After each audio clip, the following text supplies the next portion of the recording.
Student, എജുപ്ലസിൻ്റെ ഇന്നത്തെ ഈ ഒരു ക്ലാസ്സിൽ നമ്മൾ പൊളിറ്റിക്കൽ സയൻസിൽ ചാപ്റ്റർ 7 ആണ് ഡിസ്കസ് ചെയ്യുന്നത്. Directive principle of state policy അഥവാ സംസ്ഥാന നയത്തിൻ്റെ നിർദ്ദേശ തത്വം. ഈ ഒരു എൻ്റയർ ചാപ്റ്ററിൽ എന്താണ് ഡയറക്റ്റീവ് പ്രിൻസിപ്പിൾ എന്ന് നിങ്ങൾക്ക് മനസ്സിലാക്കാൻ പറ്റുന്നതായിരിക്കും. നമുക്ക് ചാപ്റ്ററിലേക്ക് കടക്കാം. ഫസ്റ്റ്, എന്താണ് ഡയറക്റ്റീവ് പ്രിൻസിപ്പിൾ, അതിൻ്റെ മീനിങ് എന്താണെന്ന് നമുക്ക് നോക്കാം. സംസ്ഥാന നയത്തിൻ്റെ നിർദ്ദേശ തത്വം കേന്ദ്രത്തിലെയും സംസ്ഥാനങ്ങളിലെയും സർക്കാരുകൾക്കുള്ള നിർദ്ദേശങ്ങളുടെയും മാർഗനിർദ്ദേശങ്ങളുടെയും രൂപത്തിലാണ്. ഓക്കെ, ഇതാണ് directive principle. Directive principle of state policy are in the form of instruction or guidelines to the governments at the center as well as states. അപ്പോൾ എന്താണ് ഈ ഒരു മീനിങ് കൊണ്ട് അർത്ഥമാക്കുന്നത്? ഇതൊരു ലോ അല്ല അല്ലേ, ഒരു നിയമമല്ല, അല്ലെങ്കിൽ ഒരു റൈറ്റ് അല്ല, അവകാശമല്ല. ഇതെന്താണ്? ഒരു ഇൻസ്ട്രക്ഷനാണ്. നമ്മുടെ സർക്കാർ, കേന്ദ്ര സർക്കാരിനോ സംസ്ഥാന സർക്കാരിനും വേണ്ടിയിട്ടുള്ള ഒരു ഇൻസ്ട്രക്ഷനോ ഗൈഡ് ലൈൻസോ ആണ് directive principle of state policy എന്ന് പറയുന്നത്. Next, these principle are non ജസ്റ്റിസിയബിൾ.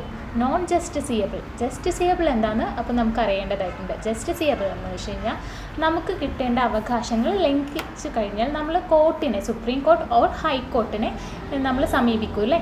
അപ്പോൾ നമ്മുടെ അവകാശം നേടിയെടുക്കാൻ നമുക്ക് അങ്ങനെ ഒരു ജസ്റ്റിസിൻ്റെ ആ ഒരു ഭാഗത്തേക്ക് നമുക്ക് പോകേണ്ടതായിട്ട് വരുന്നത്. അതിനാണ് ജസ്റ്റിസിയബിൾ എന്ന് പറയുന്നത്. ഇവിടെ നോൺ ജസ്റ്റിസിയബിൾ എന്ന് വെച്ച് കഴിഞ്ഞാൽ ഈ ഒരു തത്വങ്ങൾ ന്യായീകരിക്കാനാവില്ല എന്നാണ് മീൻ ചെയ്യുന്നത്. നമുക്ക് ഇത് ലംഘിക്കപ്പെട്ട് കഴിഞ്ഞാൽ കോർട്ടിനെ സഹായത്തിന് വേണ്ടി വിളിക്കാൻ പറ്റത്തില്ല, അത്രേ ഉദ്ദേശിക്കുന്നുള്ളൂ.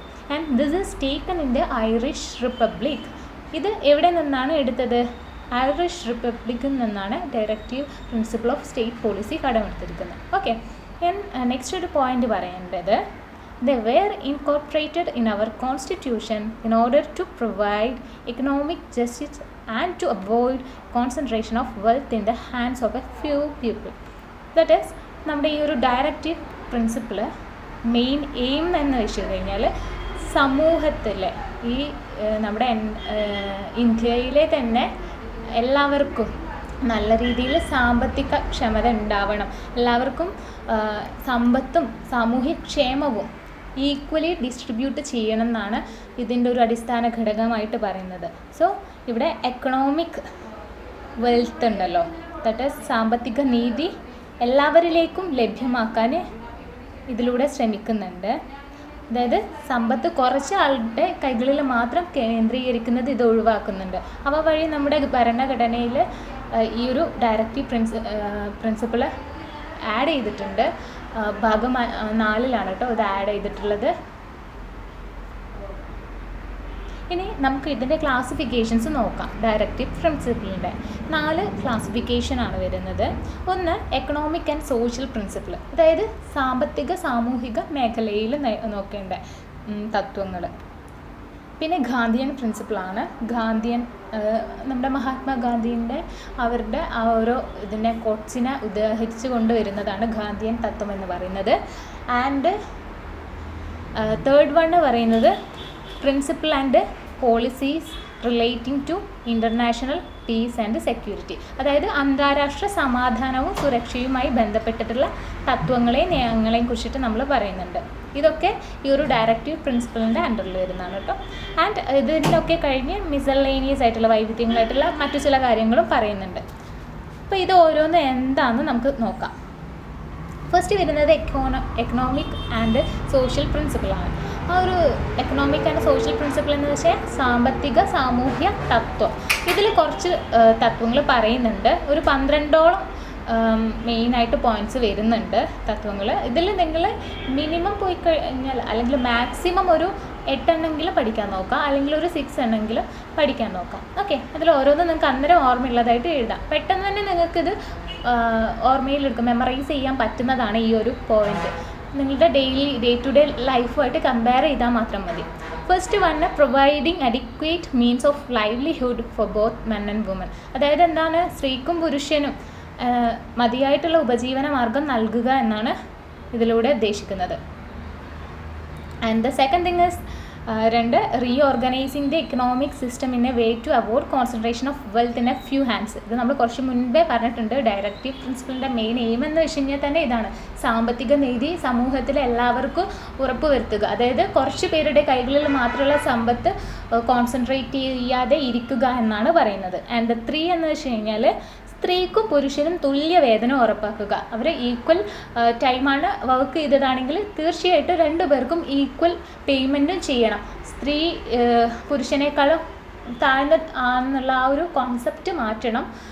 എല്ലാവർക്കും ഈക്വലി പേയ്മെൻറ്റ് ചെയ്യണം എന്നാണ് പറയുന്നത്. ആൻഡ് 4th തിങ് പറയുന്നത് പുരുഷന്മാരായാലും സ്ത്രീകളായാലും പിന്നെ കുട്ടികൾക്കും അവർക്ക് എന്താണ് ആരോഗ്യകരമായിട്ടുള്ള അല്ലെങ്കിൽ അവർക്ക് ഇഷ്ടപ്പെടുന്ന തരത്തിലുള്ള തൊഴിൽ സാഹചര്യങ്ങൾ ഒരുക്കണമെന്ന്. എവിടെയാണ് അവർ വർക്ക് ചെയ്യുന്നത്, കുട്ടികളുടെ കേസിലാണെങ്കിൽ എവിടെയാണ് വിദ്യാഭ്യാസം അല്ലേ, സ്കൂളുകളിലാണെങ്കിലും അവർ തൊഴിൽ ചെയ്യാനല്ല കുട്ടികളെന്ന് പറയുമ്പോൾ അവിടെയാണെങ്കിലും, ഇനിയിപ്പം ഇൻ കേസ് വിമൻ ആണെങ്കിലും മെൻ ആണെങ്കിലും അവർക്കൊക്കെ അവരുടെ തൊഴിലിടങ്ങളിൽ അവർക്ക് എന്താണ് നല്ല രീതിയിൽ വർക്ക് ചെയ്യാനുള്ള എൻവയൺമെൻറ്റ് ഉണ്ടാക്കി കൊടുക്കണം എന്നാണ് പറയുന്നത്. That is securing suitable employment and healthy working conditions for men and women and children. And 5th one പറയുന്നത് guarding the children against exploitation and moral degradation. നമുക്കറിയാം ഇപ്പം കുട്ടികളുടെ അഗെയിൻസ്റ്റ് ആയിട്ട് നടത്തുന്ന അല്ലേ പല ചൂഷണങ്ങളും എക്സ്പ്ലോയിറ്റേഷൻസൊക്കെ. അപ്പം അതിനെന്താണ്, അതിൽ നിന്ന് കുട്ടികളെ സംരക്ഷണം പ്രൊട്ടക്റ്റ് ചെയ്യുന്നതാണ് ഇതിൻ്റെ 5th പോയിന്റ് വരുന്നത്. ആൻഡ് ദ 6th വൺ എന്ന് വെച്ച് കഴിഞ്ഞാൽ എല്ലാവർക്കും ഒരു മനുഷ്യനായി കഴിഞ്ഞാൽ നമുക്ക് എന്തിനുള്ള ജോലി ചെയ്യാനുള്ള അവകാശമുണ്ട് അല്ലേ. പിന്നെ പ്രാഥമികമായിട്ട് കിട്ടേണ്ട വിദ്യാഭ്യാസം പ്രാഥമിക വിദ്യാഭ്യാസം ഉണ്ട്, അത് നമുക്ക് കമ്പൽസറി ആൻഡ് ഫ്രീ എഡ്യൂക്കേഷനാണ് വേണ്ടത്. പിന്നീട് നമ്മൾ തീർച്ചയായിട്ടും വിദ്യ അഭ്യസിക്കേണ്ടതാണ്, ലിറ്ററസി നമ്മൾ കൂട്ടേണ്ടതാണ്. അറിവുണ്ടായാൽ മാത്രമേ നമുക്കത് പല രീതിയിലും ഇംപ്ലിമെൻറ്റ് ചെയ്യാൻ പറ്റത്തുള്ളൂ.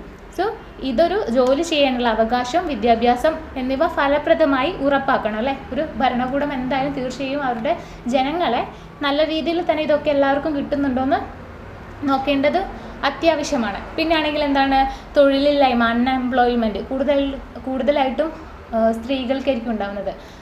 അപ്പോൾ അവർക്കൊക്കെ എന്താണ് അതിൽ സഹായം കൊടുക്കുക. നമ്മുടെ ഇപ്പോൾ സിവിൽ വഴിയൊക്കെ അൺഎംപ്ലോയ്മെൻ്റ് ആയിട്ടുള്ള സ്ത്രീകൾക്കൊക്കെ ഫിനാൻഷ്യൽ അസിസ്റ്റൻസ് കൊടുക്കുന്നുണ്ട്, ചെറിയൊരു തുക അവരുടെ കൈകളിലേക്ക് എത്തിക്കുന്നുണ്ട്. അതേപോലെ തന്നെ പിന്നെ വാർദ്ധക്യമായിട്ടുള്ള പെൻഷന് അല്ലെങ്കിൽ നമുക്ക് എന്തെങ്കിലും സിക്നെസ് എന്തെങ്കിലും ഉണ്ടെങ്കിൽ അതിനൊക്കെ പെൻഷൻ കൊടുക്കുന്നില്ല. ഇപ്പോൾ ഡിസേബിൾഡ് ആയിട്ടുള്ള അംഗവൈകല്യങ്ങളോ എന്തെങ്കിലും ഉള്ള ആൾക്കാർക്കും നമ്മൾ പേയ്മെൻറ്റൊക്കെ ചെയ്യുന്നുണ്ട് അല്ലേ ഗവൺമെൻറ്.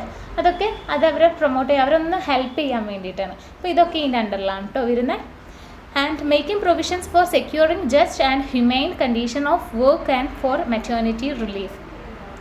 അപ്പം ജസ്റ്റ് ന്യായമായിട്ടുള്ളതാണ് കേട്ടോ അർത്ഥം വരുന്നത്. അപ്പം ആ ഒരു ന്യായമായിട്ടുള്ള ഒരു തൊഴിൽ സാഹചര്യങ്ങൾ എല്ലാവർക്കും ഇപ്പം കോർപ്പറേറ്റീവായിട്ട് അല്ലെങ്കിൽ പ്രൈവറ്റ് കമ്പനീസിൽ വർക്ക് ചെയ്യുന്നവർക്ക് ഏറ്റവും കൂടുതൽ മാനസിക പിരിമുറുക്കം ഉണ്ടാകുന്നതാണ്. കുറേ പേര് ആത്മഹത്യ വരെ ചെയ്തിട്ടുണ്ട് അല്ലേ. അപ്പോൾ അതല്ല വേണ്ടത്, ശരിക്കും തൊഴിൽ സാഹചര്യങ്ങൾ അവരുടെ വീട് പോലെ തന്നെ അവർക്ക് ഇഷ്ടപ്പെടുന്ന രീതിയിലേക്ക് മാറ്റണം എന്നാണ് പറയുന്നത്. പിന്നെ ആണെങ്കിൽ ഇപ്പം വിമൻസ് എന്തായാലും അവിടെ വർക്ക് ചെയ്യുന്നുണ്ടാവും. സോ അവർക്ക് മെറ്റേണിറ്റി ലീവൊക്കെ പ്രൊവൈഡ് ചെയ്യാൻ ഒക്കെ പറയുന്നുണ്ട് ഈ ഒരു വ്യവസ്ഥയിൽ, ഈ ഒരു പോളിസിയിൽ ഗൈഡ് ലൈൻസിൽ പറയുന്നുണ്ട്. അതെന്തിൻ്റെ അണ്ടറിൽ വരുന്ന എക്കണോമിക് ആൻഡ് സോഷ്യൽ പ്രിൻസിപ്പിൾ തത്വത്തിലാണ് കേട്ടോ ഇതൊക്കെ പറയുന്നത്. ആൻഡ് 8th പോയിന്റ് എന്ന് വെച്ച് കഴിഞ്ഞാൽ taking step to secure the participation of workers in the management of undertakings.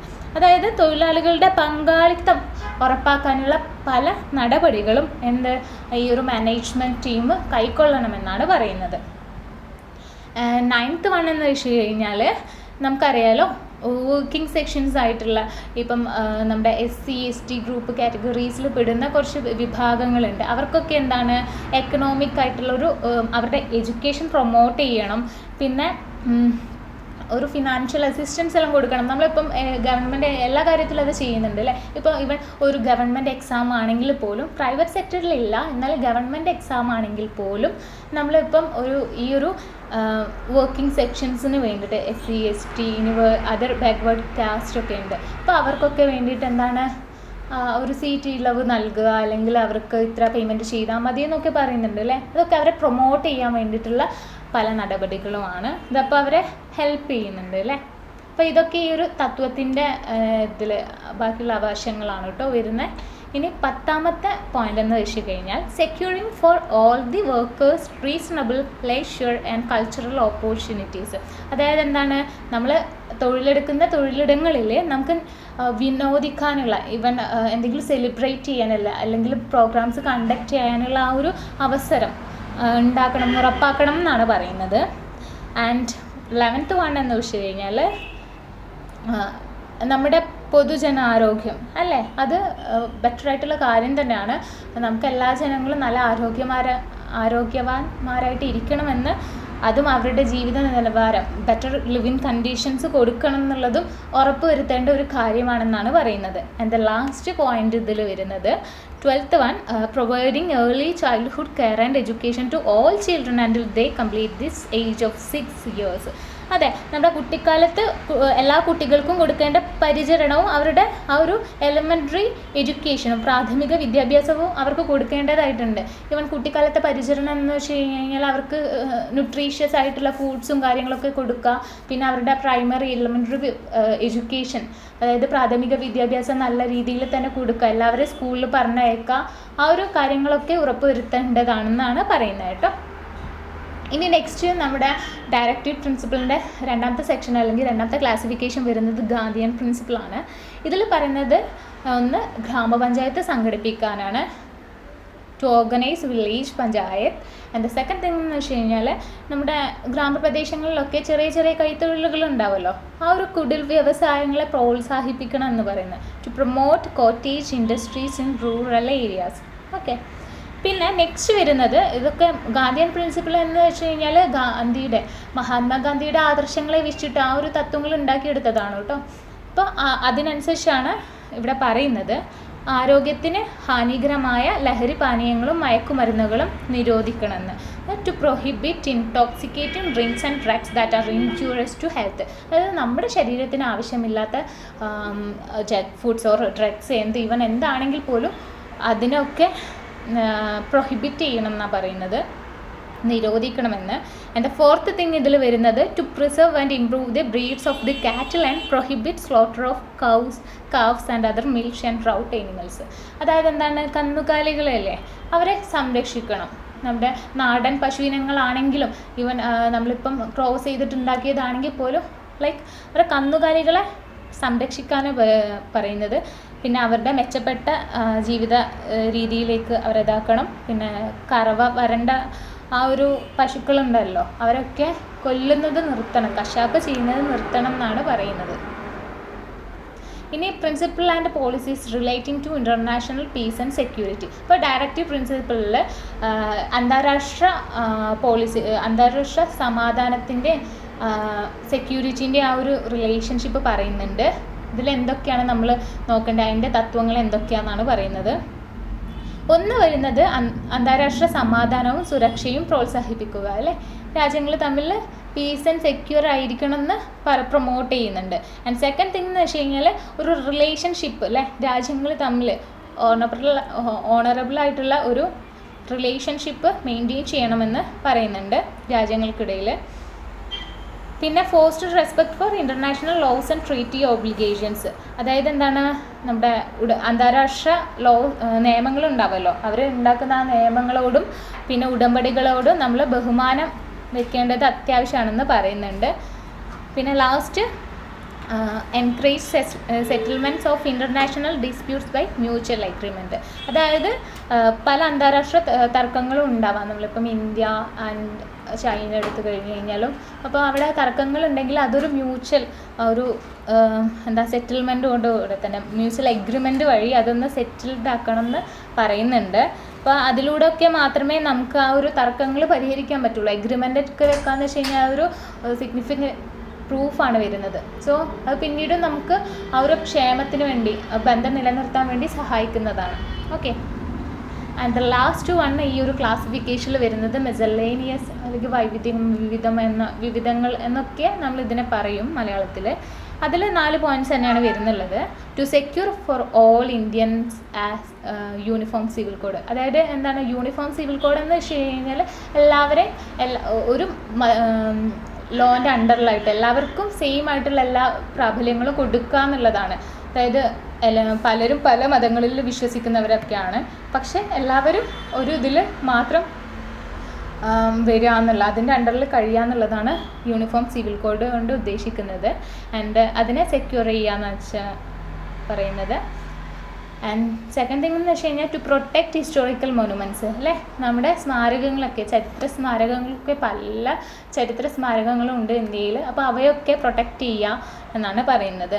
And പിന്നെ നമ്മൾ നോക്കേണ്ട ഒരു കാര്യം എന്ന് വെച്ച് കഴിഞ്ഞാൽ നമ്മുടെ പ്രകൃതിയെ സേവ് ചെയ്യുക അല്ലെങ്കിൽ പ്രൊട്ടക്റ്റ് ചെയ്യുക. പൊല്യൂഷൻ റേറ്റ് കുറയ്ക്കുക. എന്തായാലും പൊല്യൂട്ടഡ് ആവും, കാരണം നമ്മളിപ്പം കൂടുതലും പോപ്പുലേഷൻ ഗ്രോത്ത് കൂടുമ്പോൾ പൊല്യൂട്ടഡ് ആവാൻ ചാൻസ് വളരെ കൂടുതലാണ്. എന്നാൽ പോലും അതൊക്കെ മിനിമൈസ് ചെയ്യാൻ വേണ്ടിയിട്ട്, അതൊക്കെ ഒന്ന് കുറയ്ക്കാൻ വേണ്ടി നമ്മൾ ശ്രമിക്കുക അല്ലേ. പൊല്യൂഷൻ കുറയ്ക്കാൻ വേണ്ടിയിട്ട് എന്തൊക്കെ പൊല്യൂഷൻ ഉണ്ട്? വാട്ടർ പൊല്യൂഷൻ ഉണ്ട്, സോയിൽ പൊല്യൂഷൻ ഉണ്ട്, അങ്ങനെ പല തരത്തിലുള്ള എയർ പൊല്യൂഷൻ ഉണ്ട്, പല തരത്തിലുള്ള പൊല്യൂഷൻസ് ഉണ്ട്. അപ്പോൾ അതൊക്കെ അതിൻ്റേതായ ന്യായമായ രീതിയിലൂടെ കുറയ്ക്കാൻ നോക്കണം. എന്നിട്ട് നമ്മുടെ പ്രകൃതിയെ സംരക്ഷിക്കാനാണ് പറയുന്നത്. And protect the wild life. Wild ലൈഫിനെ, വന്യജീവികളെ പ്രൊട്ടക്റ്റ് ചെയ്യാന്ന് വെച്ച് കഴിഞ്ഞാൽ എന്താണ്? അവരുടെ ആവാസ വ്യവസ്ഥ എന്ന് വെച്ച് കഴിഞ്ഞാൽ കാടാണ്. അപ്പോൾ ആ ഒരു കാട് പ്രൊട്ടക്റ്റ് ചെയ്യുക, മനുഷ്യൻ്റെ അതിക്രമം കാടിലേക്ക് ആക്കാതിരിക്കുക. അപ്പം കാട്ടിൽ അതിക്രമം നടത്തുമ്പോൾ അല്ലെങ്കിൽ അവരുടെ ആവാസ വ്യവസ്ഥ തകരാറിലാകുമ്പോഴാണ് നമ്മളിപ്പം ചാനൽസിൽ ന്യൂസൊക്കെ കേൾക്കുമ്പോൾ ഉണ്ടല്ലോ, ആനകൾ കാടിറങ്ങി നാട്ടിലേക്ക് വന്നെന്ന് പറയുന്നത്. കാരണം അവരുടെ ആവാസ വ്യവസ്ഥ അവിടെ നിന്ന് നശിക്കപ്പെട്ടു. അപ്പോൾ അവർ കൂടുതൽ ആവാസ യോഗ്യമായിട്ടുള്ള സ്ഥലങ്ങളിലേക്ക് ചേക്കേറുകയാണ് ചെയ്യുന്നത്. അപ്പോൾ ആ ഒരു രീതിയിലേക്ക് മാറുന്നുണ്ട്. അപ്പോൾ നമ്മൾ എന്ത് ചെയ്യണം? വൈൽഡ് ലൈഫും പ്രൊട്ടക്റ്റ് ചെയ്യേണ്ടതായിട്ടെന്നാണ് പറയുന്നത്. And the fourth thing is എന്ന് പറഞ്ഞാൽ to make arrangements for disbursement of free legal justice through suitable legislation. എന്താണ്? ഇപ്പം ഒരു സ്വതന്ത്രമായിട്ടുള്ള നിയമനീതിയൊക്കെ എല്ലാവരിലേക്കും തുല്യമായിട്ട് തന്നെ വിതരണം ചെയ്യാൻ ആണ് പറയുന്നത് ഈ ഒരു ഫോർത്ത് പോയിന്റ് എന്ന് വെച്ച് കഴിഞ്ഞാൽ. ഇനി നമ്മൾ ഈ ഒരു ഡയറക്റ്റീവ് പ്രിൻസിപ്പളിൻ്റെ അണ്ടറിൽ പഠിക്കുന്ന ചില 3 കാര്യങ്ങളാണ് ഇതിൻ്റെ അണ്ടറിൽ വരുന്നത്. വിദ്യാഭ്യാസത്തിൻ്റെ സാർവത്രികവൽക്കരണം അല്ലെങ്കിൽ യൂണിവേഴ്സലൈസേഷൻ ഓഫ് എഡ്യൂക്കേഷൻ ആണ്. ആൻഡ് സെക്കൻഡ് തിങ് വരുന്നത് ചൈൽഡ് ലേബറാണ് അല്ലെങ്കിൽ ബാലവേലനെ കുറിച്ച് പറയുന്നുണ്ട്. പിന്നെ തേർഡ് വരുന്നത് സ്റ്റാറ്റസ് ഓഫ് വിമൻ. ഇതൊക്കെ ഷോർട്ടായിട്ട് അല്ലെങ്കിൽ എക്സ്പ്ലെയിൻ ചൈൽഡ് ലേബർ എന്നൊക്കെ ചോദിച്ചിട്ട് ക്വസ്റ്റ്യൻസ് വരാം 2 മാർക്കിനോ അല്ലെങ്കിൽ മാർക്കിനനുസരിച്ച് നിങ്ങൾ പോയിൻ്റ് ആയിട്ട് എഴുതിയാൽ മതി. 2 മാർക്കിന് ചോദിച്ചാണെങ്കിൽ 1-2-3 പോയിൻ്റ് എഴുതാം. 5 മാർക്കിന് ചോദിക്കുന്നതാണെങ്കിൽ എൻ്റെ ഇപ്പം ഞാൻ കൊടുത്തിട്ടുള്ള മെയിൻ പോയിൻറ്റ്സ് എഴുതിയേക്കാം. ഓക്കെ, അതിൽ ഫസ്റ്റ് വരുന്നത് വിദ്യാഭ്യാസത്തിൻ്റെ സാർവത്രികവൽക്കരണം. ഫസ്റ്റ് പോയിന്റിൽ at independence only 14% of the population was literate. The government prioritised spreading literacy to address this issue. അതായത് എന്താണ്? നമ്മുടെ ഇൻഡിപെൻഡൻസിൻ്റെ ആ ഒരു സ്വാതന്ത്ര്യത്തിൻ്റെ സമയത്ത് 14% പേർക്ക് മാത്രമേ സാക്ഷരരായിട്ടുള്ളൂ. ലിറ്ററസി റേറ്റ് അപ്പോൾ വളരെ കുറവാണ്. അപ്പോൾ എന്താണ്? ഈ ഒരു സാക്ഷരത വർദ്ധിപ്പിക്കാൻ വേണ്ടിയിട്ട് സർക്കാർ മുൻതൂക്കം നൽകിയിട്ടുണ്ട്. ഇനി നോക്കുന്നതാണെങ്കിൽ 15-35 ഏജ് ഗ്രൂപ്പിൻ്റെ ഇടയിലുള്ള പ്രായക്കാർക്കാണ് കുറച്ചും കൂടി ലിറ്ററസി കൂടുതലുള്ളത്.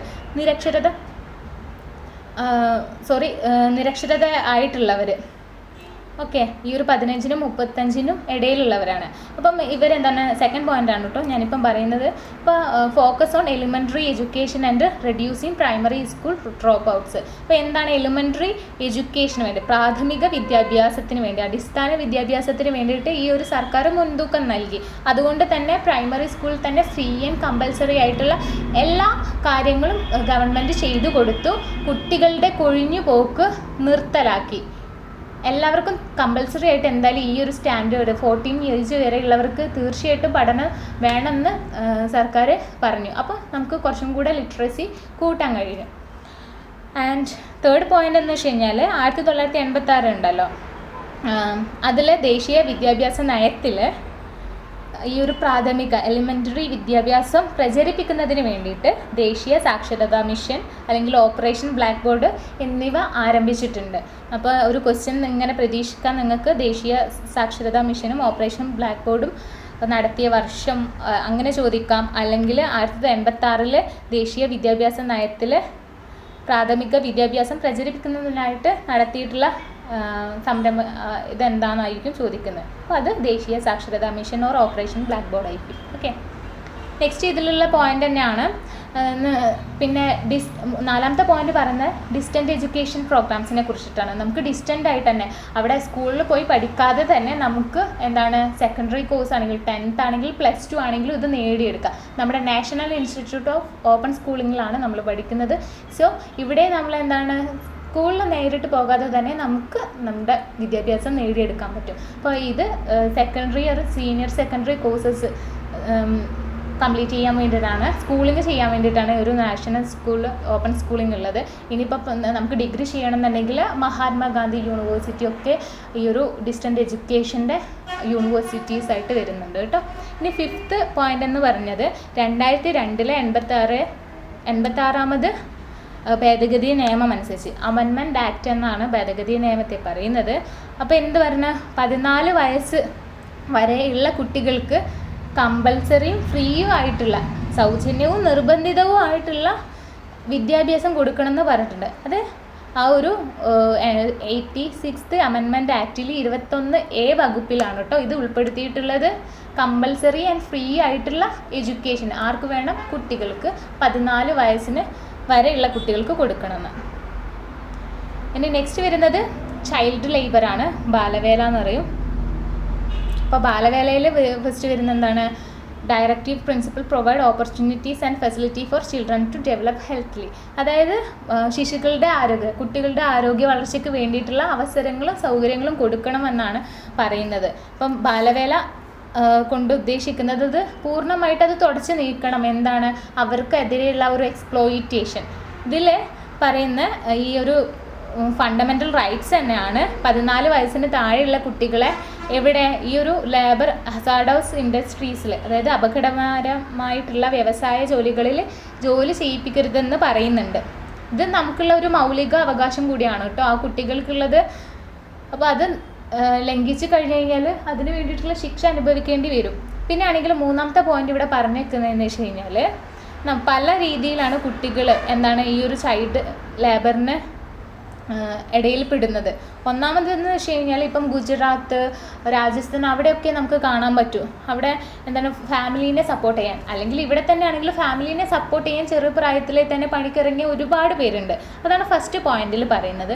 സെക്കൻഡ് പോയിന്റ് എന്ന് വെച്ച് കഴിഞ്ഞാൽ നമ്മുടെ ദാരിദ്ര്യം തന്നെയാണ് അല്ലേ നമ്മൾ ആ ഒരു ചെറുപ്രായത്തിലും അവരെ കൊണ്ട് പണിയെടുക്കാൻ നിർബന്ധിത ആക്കുന്നത്. That is poverty and social stigma.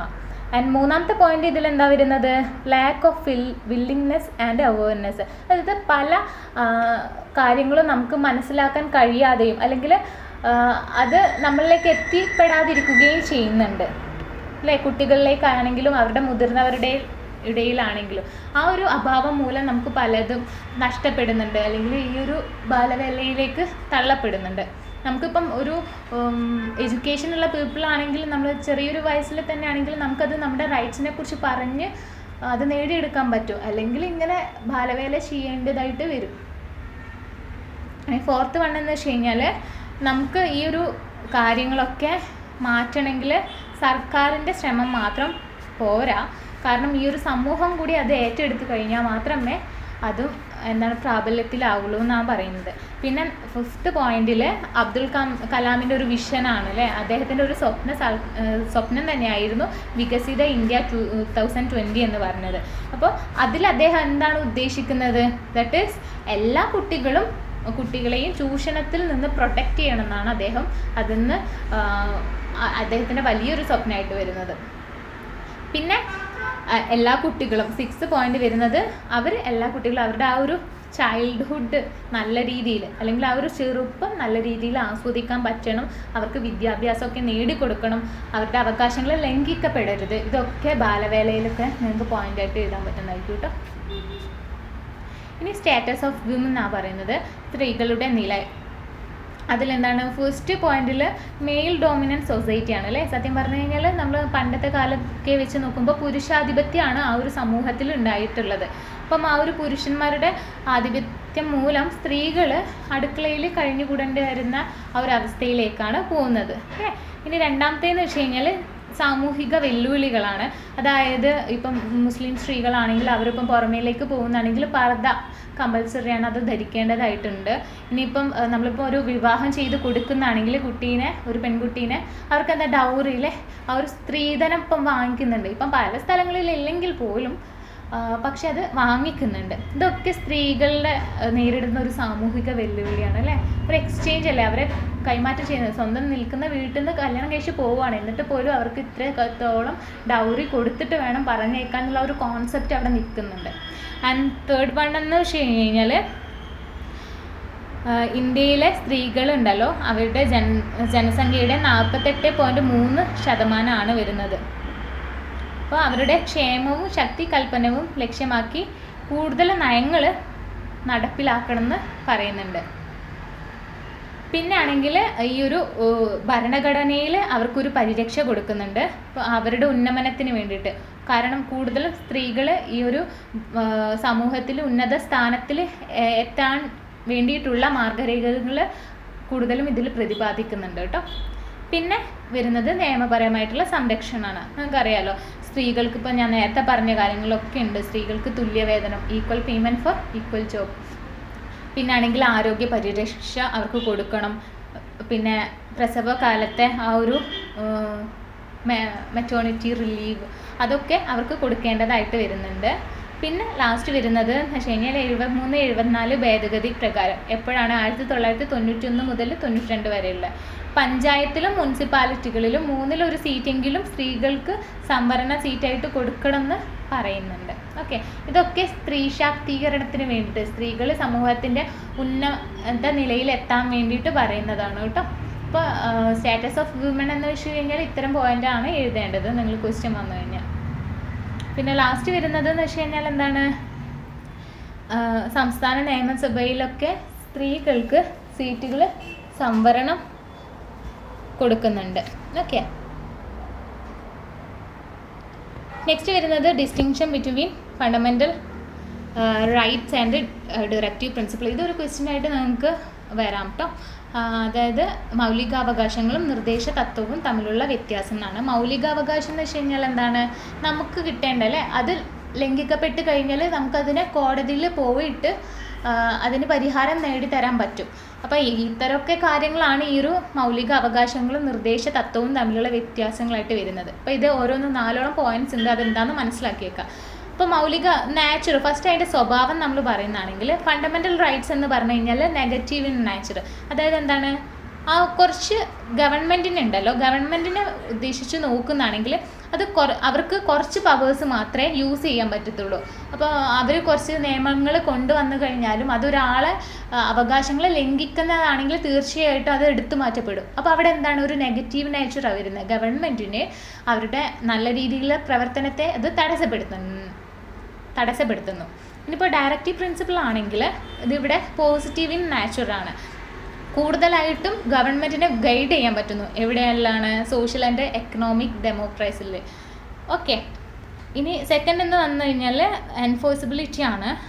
അതിൽ ഫണ്ടമെൻ്റൽ റൈറ്റ്സ് എന്ന് വെച്ച് കഴിഞ്ഞാൽ ജസ്റ്റിസിയബിൾ. ഞാൻ നേരത്തെ പറഞ്ഞു, നമുക്ക് കോർട്ടിനെ പോയിട്ട് നമുക്ക് സമീപിക്കാം എന്തെങ്കിലും അവകാശങ്ങൾ ലംഘിക്കപ്പെട്ടു കഴിഞ്ഞാൽ. ഡയറക്റ്റീവ് പ്രിൻസിപ്പിൾ നോൺ ജസ്റ്റിസിയബിൾ ആണ്. നമുക്ക് ഇതൊരു തത്വമാണല്ലോ, ഇൻസ്ട്രക്ഷൻ ആണല്ലോ, അതുകൊണ്ട് തന്നെ നമുക്ക് കോർട്ടിനെ പോയിട്ട് സമീപിക്കാൻ പറ്റത്തില്ല. ആൻഡ് ഇതിൻ്റെ ഒരു മെയിൻ ലക്ഷ്യം എന്ന് വെച്ച് കഴിഞ്ഞാൽ, ഫണ്ടമെൻ്റൽ റൈറ്റ്സിൻ്റെ ലക്ഷ്യം എന്ന് വെച്ച് കഴിഞ്ഞാൽ എന്താണ്, ഇന്ത്യയിലുള്ള എല്ലാ സിറ്റിസൺസിനും അവർക്ക് സ്വാതന്ത്ര്യം അനുഭവവേദ്യമാക്കുക എന്നതാണ്. ആൻഡ് ഡയറക്റ്റീവ് പ്രിൻസിപ്പിളിലാണെങ്കിൽ എന്താണ്, സോഷ്യോ എക്കണോമിക് ഡെവലപ്മെൻറ്റ്, സാമൂഹ്യ സാമ്പത്തിക രംഗത്ത് നമ്മുടെ രാഷ്ട്രം ഉന്നതി കൈവരിക്കാൻ വേണ്ടിയിട്ടാണ് ഇതിൻ്റെ മെയിൻ പർപ്പസ് എന്ന് വരുന്നത്, ഏത് ഡയറക്റ്റീവ് പ്രിൻസിപ്പിളിൻ്റെ. ഓക്കെ, ഇനി ഫോർത്ത് വൺ എന്ന് വെച്ച് കഴിഞ്ഞാൽ നിയമപരമായിട്ടുള്ള അധികാരം എങ്ങനെയാണ് രണ്ടുപേർക്കും കിട്ടുന്നത്. ഫണ്ടമെൻ്റൽ റൈറ്റ്സ് എന്ന് വെച്ച് കഴിഞ്ഞാൽ എന്താണ്, നോർമലി ഇത് ലംഘിക്കപ്പെട്ട് കഴിഞ്ഞാൽ തീർച്ചയായിട്ടും നമുക്ക് സുപ്രീം കോർട്ടിനെയോ ഹൈ കോർട്ടിനെയോ സമീപിക്കാൻ പറ്റുന്നതായിരിക്കും. ഇതാണ് നിയമപരമായിട്ടുള്ള, that is these are justiciable. And directive principle എന്ന് വെച്ച് കഴിഞ്ഞാൽ നമുക്ക് ലീഗൽ റൈറ്റ്സ് ഒന്നും പ്രൊവൈഡ് ചെയ്യുന്നില്ല അല്ലേ, ലീഗൽ സപ്പോർട്ട്, സുപ്രീം കോർട്ടിൻ്റെ സപ്പോർട്ടൊന്നും ഡയറക്റ്റീവ് പ്രിൻസിപ്പിളിന് പ്രൊവൈഡ് ചെയ്യുന്നില്ല. ആൻഡ് ഇത് മെയിനായിട്ട് എയിം ചെയ്യുന്നതെന്ന് വെച്ച് കഴിഞ്ഞാൽ പബ്ലിക് സാമൂഹ്യത്തിൻ്റെ ഡെവലപ്മെൻറ്റ് വികസനത്തിന് വേണ്ടി അതിൻ്റെ പൊതുക്ഷേമം ഉറപ്പാക്കാൻ വേണ്ടിയിട്ടാണ് ഈ ഒരു പോളിസി ഉണ്ടാക്കിയിരിക്കുന്നത്. ഇനി നമ്മൾ ഇപ്പം പറഞ്ഞു കഴിഞ്ഞത് അതിൻ്റെ വ്യത്യാസങ്ങളാണ്. ഇതിന് കുറച്ച് റിലേഷൻസ് ഉണ്ട് ഇത് രണ്ടും തമ്മിൽ. ഇപ്പോൾ ഫണ്ടമെൻ്റൽ റൈറ്റ്സ് രാഷ്ട്രീയ ജനാധിപത്യമാണ് നോക്കുന്നതെങ്കിൽ ഡയറക്റ്റീവ് പ്രിൻസിപ്പിൾ നോക്കുന്നത് സാമ്പത്തിക സാമൂഹിക ജനാധിപത്യമാണ്. ഇനി ഈ ഒരു പ്രിൻസിപ്പിൾ ഉണ്ടല്ലോ, ഡയറക്റ്റീവ് പ്രിൻസിപ്പിൾ, അതെന്തായാലും ഇതിൻ്റെ പ്ലാൻസും പോളിസീസും എന്തായാലും തീർച്ചയായിട്ടും ഗവൺമെൻറ് നോക്കേണ്ടതായിട്ടുണ്ട്. അപ്പോൾ അത് അവർ പരിഗണിക്കേണ്ടതായിട്ടുണ്ട് ഈ ഒരു പ്രിൻസിപ്പിൾ. അത് മൗലിക അവകാശമായാലും സെയിം തന്നെയാണ് വരുന്നത്.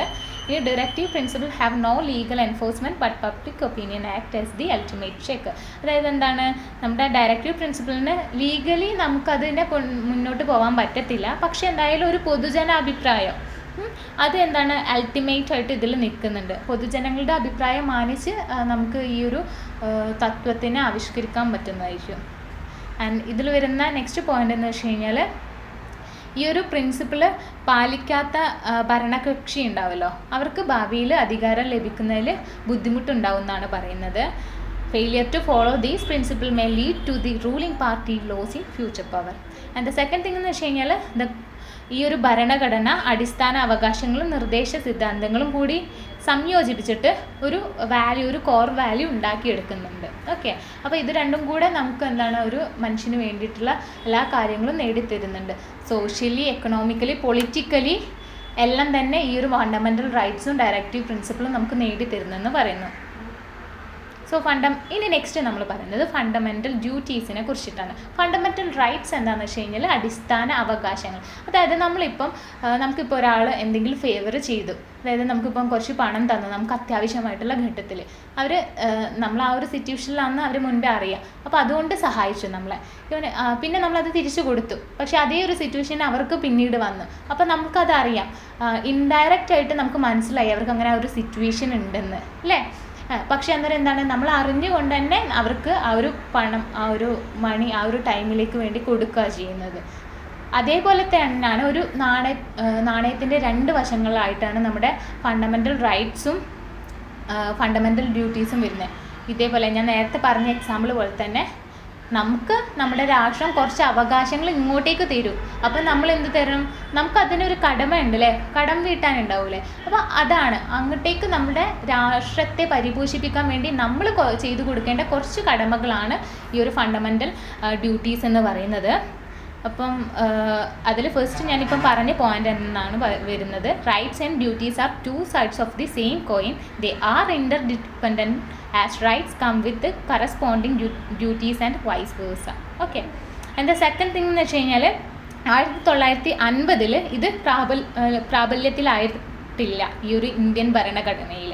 ആൻഡ് മൂന്നാമത്തെ പോയിന്റ് വരുന്നതെന്ന് വെച്ച് കഴിഞ്ഞാൽ നമ്മളുണ്ടല്ലോ സ്വമേധയാ തന്നെ നമ്മുടെ ഈ ഒരു രാജ്യത്തിന് വേണ്ടി അല്ലെങ്കിൽ രാഷ്ട്രത്തിന് വേണ്ടിയിട്ട് സഹായങ്ങൾ ചെയ്തു കൊടുക്കണം.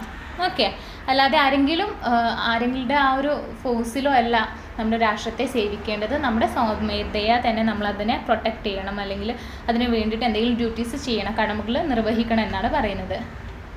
പിന്നെ ഇത് 1976 42ാം ഭേദഗതിയിലൂടെയാണ് 10 അടിസ്ഥാന കടമകൾ ഇന്ത്യൻ ഭരണഘടനയിൽ ഉൾപ്പെടുത്തിയിട്ടുണ്ട്. ഇത് 51A വകുപ്പിൻ്റെ കീഴിലാണ് ഈ ഒരു 10 ഫണ്ടമെൻ്റൽ ഡ്യൂട്ടീസ് ഏർപ്പെടുത്തിയിട്ടുള്ളത്. അപ്പോൾ ഇനി ആ ഒരു ഫണ്ടമെൻ്റൽ ഡ്യൂട്ടീസ് ഏതൊക്കെയാണെന്ന് നമുക്ക് നോക്കാം. ഡ്യൂട്ടീസ് ആൻഡ് ലിസ്റ്റഡ് 10 എണ്ണമാണ്. അപ്പോൾ ഓരോന്നും നമുക്ക് എന്താണെന്ന് നോക്കാം.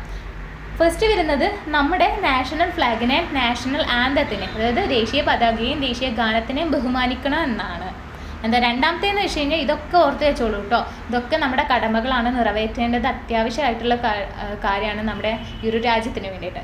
രണ്ടാമത്തേന്ന് വെച്ച് കഴിഞ്ഞാൽ to follow the noble ideas that inspired our national freedom movement, അതായത് നമ്മുടെ സ്വാതന്ത്ര്യ സമരത്തെ പ്രചോദിപ്പിച്ച മഹത്തായ ആശയങ്ങൾ, പല ആശയങ്ങളും നമ്മൾ ഈ ഒരു എഡ്യൂക്കേഷനിലൂടെ മനസ്സിലാക്കിയിട്ടുണ്ട്, അതൊക്കെ ഫോളോ അപ്പ് ചെയ്യാനാണ് പറയുന്നത്.